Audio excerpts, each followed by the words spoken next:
Anyway, so we're going to talk about this part now. The developing story. Ukraine Special Forces offering training to civilians. Does anyone have the full video? Because I want to watch that one. So the reason why I showed you that other doctor woman is because I want to show you this. Now, this is the new thing. Ukrainian great-grandmother Valentina Konstantinovska on an AK-47 training to defend against a possible Russian attack. Your mother would do it too, she told me. Leaders in the final push to avert Ukrainian invasion. Meeting with Putin set up amid attacks, claims of attack yesterday. PM urges Russia to step back from the brink.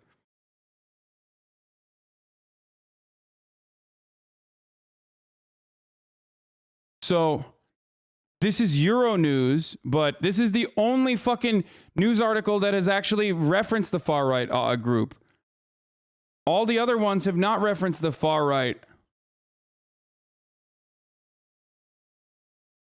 group at all.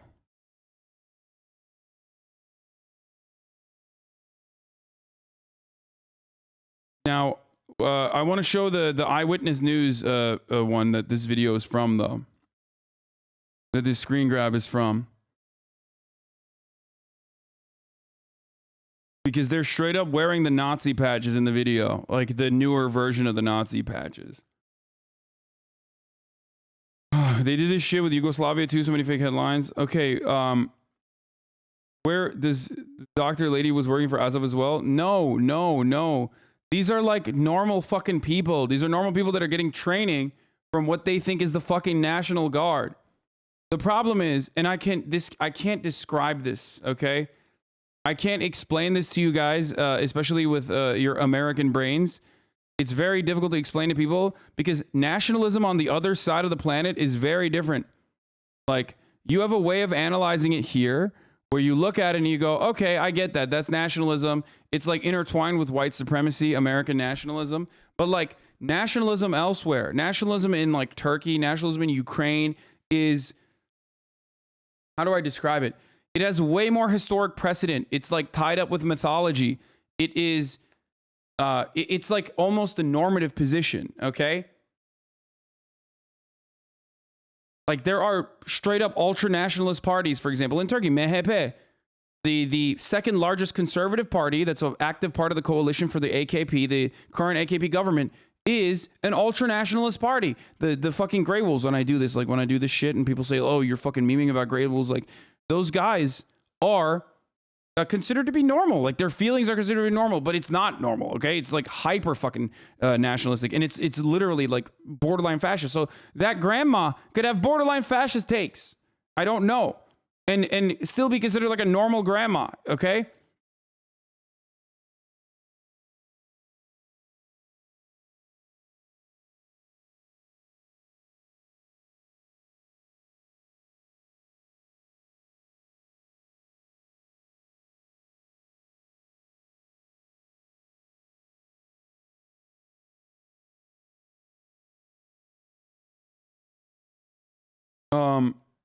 Where I'm trying to, like I said, I'm trying to find the actual video. Oh, this is it.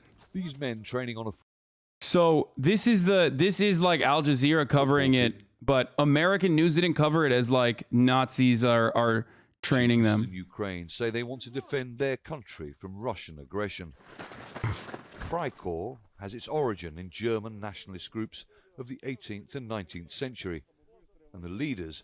For the record, that's just straight Nazi. That's like, they're calling themselves the Freikorps, okay?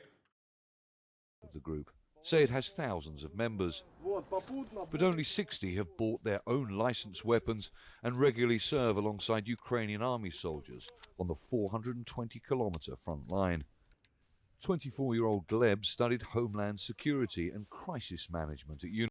Also, why are they on the AR platform? That, like, or well, I mean, we know why, but... University. He says one day... Freikorps with the fucking Wolf's Angel, like that, this right here is this, that's a Nazi insignia. They're literally wearing Nazi insignia, calling themselves the Freikorps, okay? He wants to open a gun shop. Why did you choose Freikorps? Because they're more ideologically closer to me. So I decided to join them. When you say they are more ideologically closer to you, can you tell me what you mean by that. How? What do you believe in ideologically? Can we pause that? Okay. Sure. Freikorps. Huh, that's weird. What the fuck? That's crazy.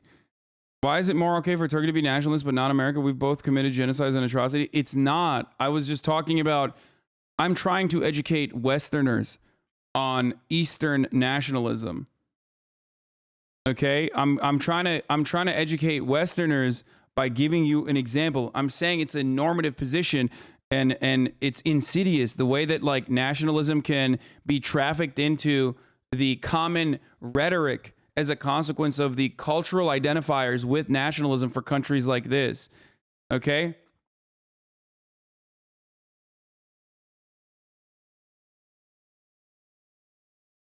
Is not the only armed group accused of being neo-Nazis that has appeared in Ukraine since the conflict with Russian-backed separatists started in 2014.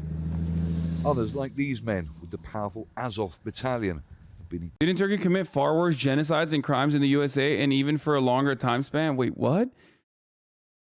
What are you saying right now, dude? I don't even understand what this fucking conversation is, dude. Like, the number one, I'm getting debated. Okay, let's continue. Into the Ukrainian security services under the Ministry of Interior.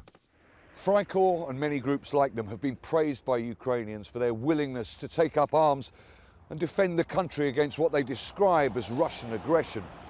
But that does not mean that they are popular amongst voters at the ballot box. A coalition of right-wing groups only managed to win less than 3% of the vote in the last parliamentary elections in 2019.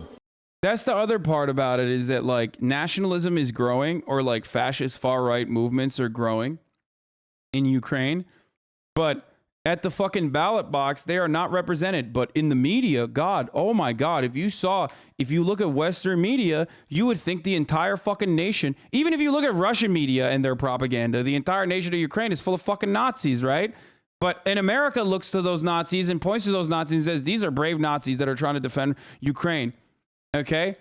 But it's like this is the template, okay? America takes one of the most awful, insidious, reactionary elements and arms them and legitimizes them and uplifts them until they literally do end up getting more fucking national prominence. It has happened time and time again. And whenever I mention it, whenever I bring it up, like the Mujahideen, whenever I bring it up with respect to like Gladio, or whenever I bring it up with like Latin American countries, Nicaraguan death squads, right?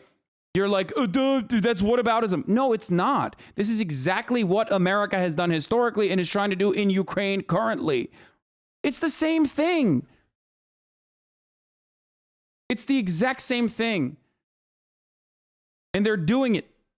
And they're doing it over and over again. But for some fucking weird reason, no one recognizes it.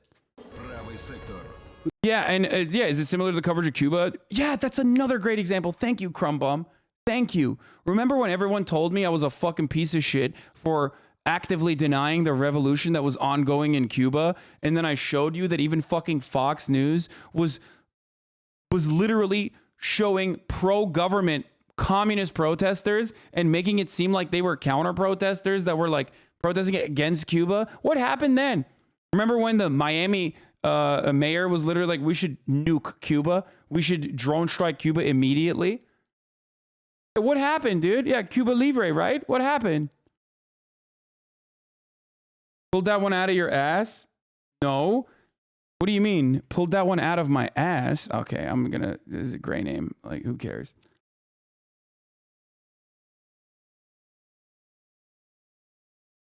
Why is it that in like 99.9% of foreign policy situations, I go against the prevailing media fucking narrative, okay? I go against the media narrative, the major media narrative that is like declared in this way, that is like overwhelmingly in support of like whatever America's adversaries are against, okay? But for some fucking reason, like, I'm right. I'm so regularly right on this shit, but you guys still say, "Oh man, you're wrong," and then you move on, and then we totally forget about it. But some of its leaders, such as Dmytro Yarosh, have been made advisors to the head of the Ukrainian military. Participants in this torch-lit rally resembling Nazi gatherings in 1930s Germany hold a banner honouring Stefan Bandera, a Ukrainian Nazi collaborator widely recognised as organising the massacre of tens of thousands of ethnic Poles in Ukraine towards the end of World War II. Bandera is the nickname fellow Freikorps volunteers gave this man. 24-year-old Bogdan says the group has its origin in what he calls pan-Slavism, connecting similar-minded people. That's my favorite take, because like pan-Slavism is so funny because the Nazis don't consider them human. Like they'll work with them, right, for a little bit until they wipe them out. And it's like the funniest thing. It's like, dude, you're not, like, they don't think you're fucking human, idiot. Like, you're not white. Like, you're not Aryan. You're not master race, you dumb bitch. It's so funny. It's like, no, it's, you know, we will rise up. We will do pan-Slavism. Fucking dumbass, dude. It's so good. It's so good. It's like fucking Nicholas Fuentes, that like Hispanic Nazi. You know what I mean? It's like, dude, you would get murdered. Okay, you would get fucking murdered.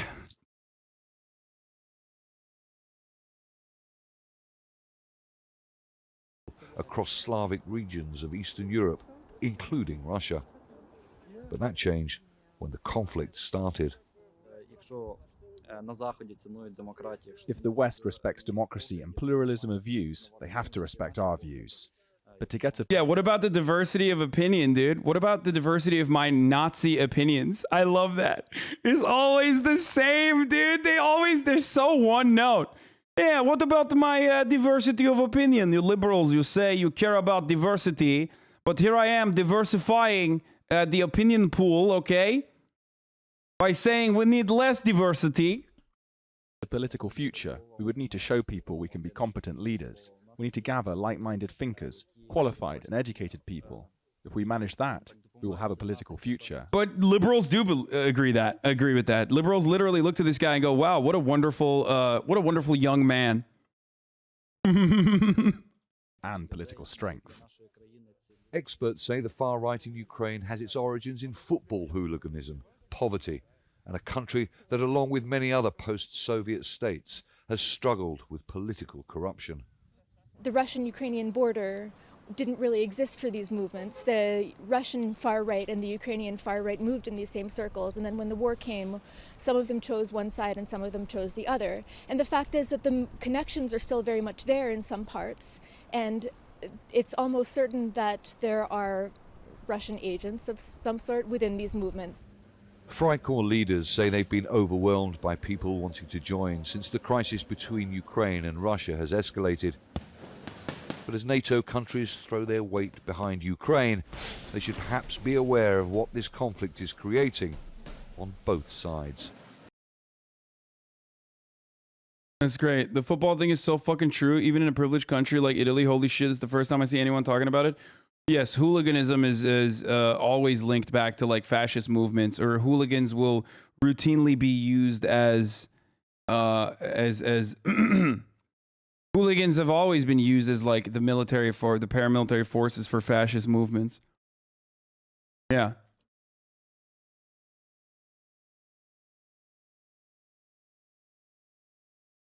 What's your take on why the USA arms up these extreme nationalists? I wonder why. Because they're an incredibly effective way of creating instability on the ground. They're usually willing to fucking fight. They're psychotic. I mean, I don't know what else to describe there other than, you know, some groups are ultra left wing too. Yes, there is football hooliganism that's ultra leftist as well.